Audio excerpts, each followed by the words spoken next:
Un idéal? La vie pure? Tout se paye dans la vie. Et le bonheur, c'est plus cher.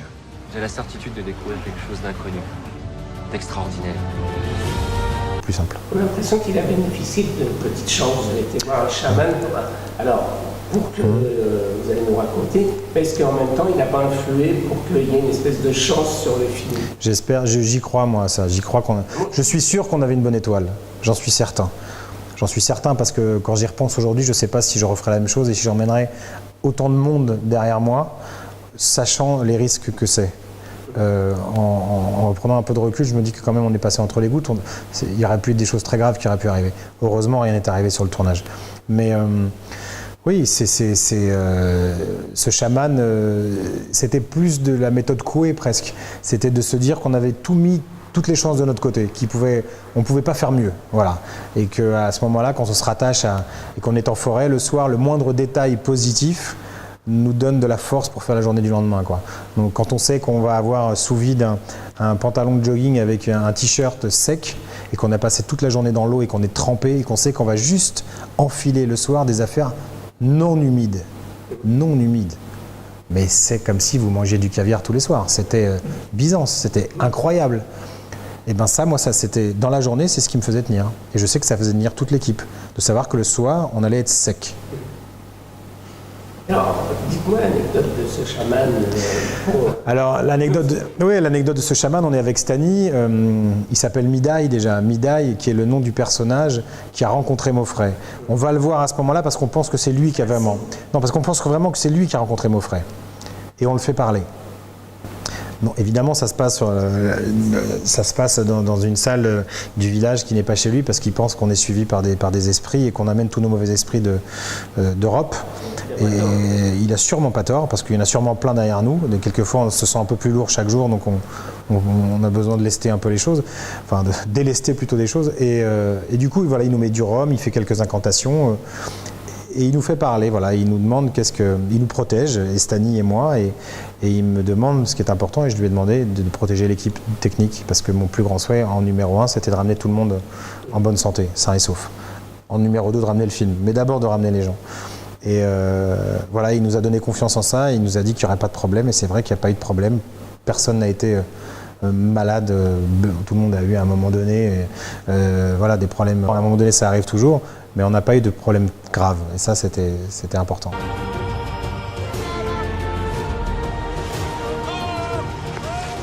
Le chien on l'a pas ramené parce qu'il vivait sur le camp, c'était le chien de Juliette Daniel, de la patronne du camp, de la propriétaire du camp.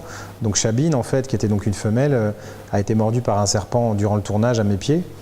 Elle a fait par un grage-carreau qui est un serpent mortel d'Amazonie, tout petit serpent noir et orange. Et en fait, elle a fait un arrêt cardiaque, ce qui arrive à tout le monde quand on se fait mordre par un grage-carreau. Et le médecin qui était avec nous H24 l'a ranimé, lui a fait un massage cardiaque, a appelé un vétérinaire à Cayenne qui lui a dit ce qu'il fallait lui donner comme médicament, qui par chance, il avait ses médicaments avec lui. Elle a passé la nuit, elle s'est vidée de toutes ses saloperies, des vers macaques et compagnie. Il y avait du sang partout dans le carbet et le lendemain, on l'a envoyée à Cayenne. Elle a été soignée par le vétérinaire. Et elle est revenue 2 jours après, elle s'est mise sous la caméra, on ne l'avait pas amputée, sa patte avait dégonflé, sa nécrose avait disparu, et elle a repris le tournage par chance. Voilà. La mauvaise histoire de la chose, c'est que quand il y a un mois, on est allé, donc il y a 3 semaines, présenter le film en Guyane, à Maripasoula. Et Juliette nous a appris que Chabine s'était fait mordre par un serpent, et que cette fois, elle en était morte. Et elle m'a dit, mais Jérémy, toute sa vie, elle jouait avec les serpents. Tout le temps. On a juste perdu un peu de lumière, mais c'est pas très grave. C'est pas très grave. Et en fait, à force de jouer avec les serpents, elle n'en avait pas peur. Au lieu que ça lui serve de leçon, elle jouait toujours, elle est née là-bas, elle est née en Amazonie, elle a toujours joué avec les serpents. C'est pour ça que je pense qu'elle n'est pas morte tout de suite, parce qu'elle avait dû se faire mordre toute petite déjà, et qu'elle avait développé une certaine immunité. Et là, dernièrement, le serpent devait être costaud, et elle y est passée parce qu'elle n'a pas été sauvée à temps, quoi. Voilà. C'est que son temps était venu, quoi. Voilà, il faut voir les choses comme ça, mais c'est vrai que ça nous a fait beaucoup de peine parce qu'on s'était vraiment attaché à cette chienne, vraiment. À ce moment-là, manger son chien alors que c'est son meilleur ami, il l'appelle Maufray, c'est comme son frère. Quand on est au bout du bout, moi, si je me mets à sa place, je peux comprendre qu'à un moment donné, dans un excès de folie, ils se disent que j'ai plus que ça à manger, donc je le mange. Voilà, on peut très bien comprendre ces personnes dans la Cordillère des Andes qui ont mangé des cadavres, passent pour survivre, voilà. Et c'est ça aussi toucher les limites de l'homme. Et on ne soupçonne pas les ressources et on ne soupçonne pas ce qu'on est capable de faire. Et moi, c'est ce qui m'intéresse, c'est ce côté accident de la chose où on est surpris même par nos comportements, par le comportement des autres, et c'est ce que j'appelle des accidents, des choses qui ne sont pas prévues, quoi. D'autant qu'il est prévenu par par tonton, par tout le monde, par les bouchilingués. Par les bouchilingués qui lui disent non, ne le fais pas, n'y va pas, parce qu'on ne va jamais seul en forêt. Non, on ne va jamais seul en forêt, ça c'est sûr, et puis surtout, même les Indiens sont souvent deux, c'est très rare qu'ils soient seuls. Et voilà, il est parti parce qu'il n'a pas justement eu les subventions, enfin les sponsors qu'il devait avoir, ses copains qui à un moment donné ont dit on n'y va pas. Son père lui a dit, pourtant lui a dit mais pars plus tard, reporte ton expédition, attends d'avoir des financements. Et Edgar lui dit au début du film, et non, c'est une tête brûlée, il veut y aller, il a cette pulsion de gamin de 20 ans et il pense qu'il va y arriver. Le pire, c'est qu'il y arrive presque. C'est ça qui est incroyable. C'est qu'il n'en était pas loin. Ah, il n'était pas loin du tout. Il était pratiquement arrivé et il écrit chaque jour dans ce carnet. Il laisse un témoignage qui est très riche par rapport à l'homme justement, par rapport à ce qu'il a pu vivre et ce qu'il est capable de faire. C'est sans être préparé, sans être né en forêt amazonienne primaire. Voilà, moi, c'est aussi un film sur le rêve. Oui, ce que j'allais dire, c'est la force du rêve qui le tient. C'est la force du rêve qui le tient, c'est la force et ce fil sur le carnet, et en même temps, c'est cet espoir, même si ça reste un rêve fracassé, comme je le dis, ça reste un rêve. Et de tenter de toucher du doigt son rêve, c'est déjà réussir un petit peu. Moi, c'est un thème et un sujet qui me plaît beaucoup.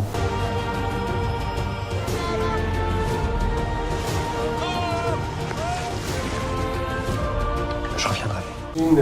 Pour mon rapport avec Werner Herzog, est-ce qu'avec Stanis, c'est comme avec Klaus Kinski? Vous avez failli vous entretuer? Jamais. Soit à Guy ou Fitzgerald, vous savez que... Ben, je sais. Mais je sais que surtout les Indiens venaient voir Werner Herzog en lui disant tu veux pas qu'on le tue? Tu veux pas qu'on le tue? Parce qu'il était complètement fou, Kinski. Donc non, avec Stanis, c'est le contraire. On avait une grande confiance l'un dans l'autre.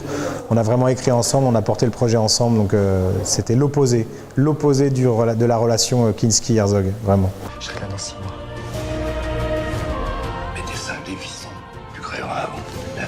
Grain que vous aviez rajouté sur la pellicule pour lui donner un petit peu plus ce côté... Oui, un peu plus texturé. C'est vrai que l'image vidéo, l'image numérique, elle pète un peu plus. Aujourd'hui, on peut à l'étalonnage, avec l'étalonneur, avec Jean-Michel Petit, on a fait un travail justement image par image, on a rajouté du grain pour rajouter de la texture, rajouter un peu plus de poids à l'image, et aussi par rapport à l'époque, il ne fallait pas que ce soit trop moderne au niveau de l'image.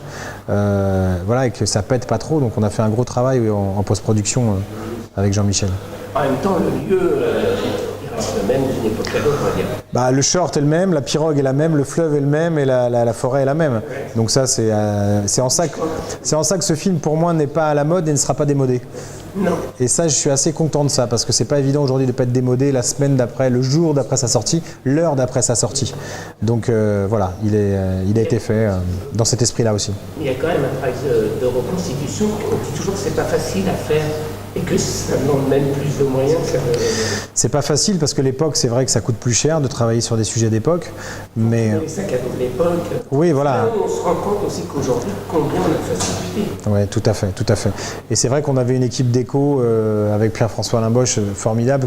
Rudy Arbon à l'image a fait un travail aussi formidable avec Jean-Christophe Beauvalet. Donc non, c'était pas évident, mais en même temps, le fait d'être en forêt, ça limitait aussi les décors, ça limitait les costumes, c'était quelque chose de plus simple à réaliser. Voilà.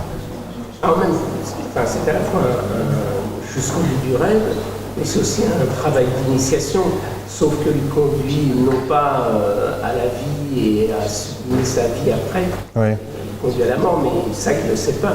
Non. C'est tout un parcours qui va aussi il va se révéler à lui-même. C'est en ça que c'est un parcours initiatique. C'est vraiment quelque chose où il va aussi toucher du doigt. Il part à la recherche de lui-même. Il veut toucher du doigt aussi la vie pure, mais aussi ce qu'il est vraiment, se connaître. Alors le sacrifice est grand, c'est sûr, mais il a tenté son aventure. Il l'a tenté, il a presque réussi en plus. Et j'aime cette idée, moi, de ne pas avoir de regret, de tenter, de se retourner à un moment donné, de se dire voilà, je l'ai fait, je l'ai tenté, et réussi ou pas, peu importe.